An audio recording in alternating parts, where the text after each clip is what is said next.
Let's talk now about setting goals. Of all the things that really helped transform my life, when I was 25 years old and met my mentor, that original mentor, Mr. Earl Shoaff, goal setting really did wonders for me. The subject came up when Mr. Shoaff said to me, Mr. Rohn, let me see your current list of goals. And he said, let's go over them. He said, I've got some experience, and let's talk about it. Maybe I can give you some help. And I said to him, I don't have a list. He said, wow. If you don't have a list of your goals, he said, I can probably guess your bank account within a few $100s, which he did. And that got my attention. So here was my response. You mean to tell me if I had a list of my goals, it would make a difference in my bank account? He said, a drastic difference. So that got my attention. I thought, well, I've got to learn how to set goals. And when I learned it, it changed my life forever. Now I've been teaching it now all these years, trying to help people get a better vision of the future. Okay, so make this note. The future's where we're going. You know, the past is where we've been, present is where we are, and the future is where we're going. And if we can capture this moment in time from our past to now, and then from now to a future more well-designed, with better objectives and better purpose for ourselves, our family, our business, our investments, everything else, then this moment in time will have become extremely valuable. So let me give you first what really affects us all. Number one, we're affected by the environment in which we live. We're affected by the physical environment. I was challenged way back in those early days, why not make the environment better everywhere you go? I learned, Mama taught, you know, turn off the lights when you check out of your hotel and you leave the room. Before you leave, turn out the lights. And I thought, why do that? And here's what she said, to make a contribution that's so easy. Wow. And if you could make a contribution that is so easy, that didn't cost you any money, and didn't cost you any time, you know, didn't cost you a piece of your life, why not make the contribution that's easy? Because if everybody did it, think of how much we would conserve. Someone says, well, yes, but the hotel benefits if you turn out all the lights. And here's the answer that sophisticated people always have. Who cares who benefits? If it benefits the hotel and if everybody did it, probably the cost of the hotel room would come down. So every benefit you can give, every benefit you can share, because here's what happens. If you learn to give, you will what? Receive. Maybe not in the manner in which you gave, maybe not in like kind. Someone will save energy for you because you saved energy for them. But in some mysterious ways, it always comes back to us. If you give, you will receive. In fact, here's what it says, that for the uneducated is a little bit strange. It says it's better to give than it is to receive. Now see, if you didn't understand, you would say, that doesn't quite make sense. Surely it would be better to receive than to give, and the answer is no. It is much better to give than to receive. And here's why. It's what we call having intelligent self-interest. Nothing wrong with self-interest as long as you do it the intelligent way. Here's the key. Giving, it's better to give than it is to receive because giving starts the receiving process.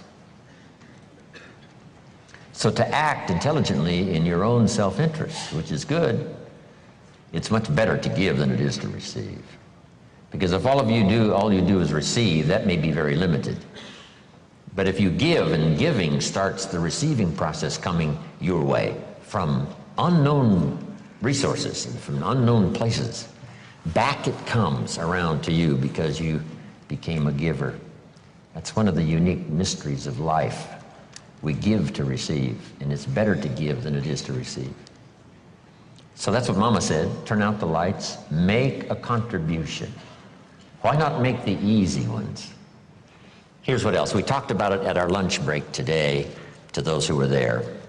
It raises your self-esteem, plus your self-respect, that you do things that the average person doesn't do. Maybe if they were taught, they would. Maybe if somebody mentioned it, they would. But it's easy for most everybody to just go on their way, and if they're not interrupted by a good idea that says, hey, it's so easy to make a contribution, this one would be easy. Turn out the lights when you leave the hotel room and make a contribution. That's interesting. Next is the phrase, in terms of environment, always leave something better than you found it. I talked to a man one time who rented out a long list of apartments. And he said, Mr. Rohn, you wouldn't believe it, but when somebody rents an apartment, they usually leave it worse than when they rented it. I said, you've got to be kidding. He said, no. A high percentage of people leave it trashed. If they stay 6 months or stay 1 year, they leave it trashed. Not just not better, but trashed. I said, that's impossible. Why would anyone do that?